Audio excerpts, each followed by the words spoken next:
Spark Schools, the whole idea, so we're a low-fee private school network, but the whole idea is that we benchmark our total cost to educate and what government's total cost to educate.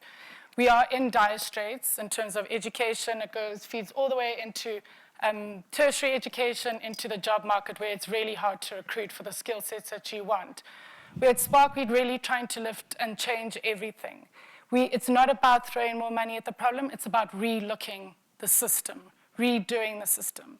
And so we've introduced a blended learning model which uses technology to differentiate instruction, but at the same time, ensuring that we're affordable. So as I said, we benchmark our total cost to educate. So our school fees, for example, this year are 16,000 Rand, and yet our children are achieving at an international level. We are looking for a solution or a possible solution to the country that can serve any community and any background. So the only screening mechanism at this stage is obviously affordability. However, the idea, if there's ever public-private partnership, Spark would be able to run a school in Sandton as well as a school in Alex with the same quality delivery. And we're achieving that to date. In terms of hurdles, as an entrepreneur, I think so we launched in 2013 with our first school, and now we're operating 4 schools, going into 8 schools next year. And I think one of the greatest hurdles starting a company, first and foremost, not only in education, but there's very low respect for it. People were like, oh, Shane, can't you get a job?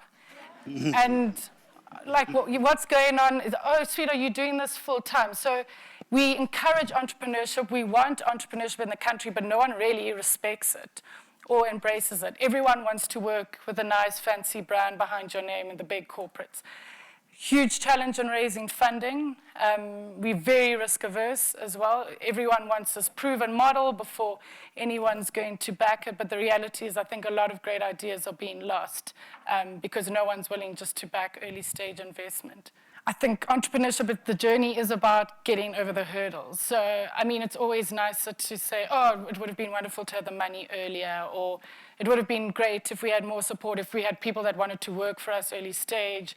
But that is the journey of an entrepreneur. I think that makes people great. I think that's what makes companies great. I think we're talking a lot about the negativity in the country at the moment, but this is prime time for entrepreneurship. This is when we're facing our greatest problems, we're facing our greatest adversity, that it's time for the citizens to rise. We spoke about being slow to act. Entrepreneurs respond very quickly. We speak about public participation. This is one way we can really embrace solving South Africa's problems as opposed to waiting for others to do it.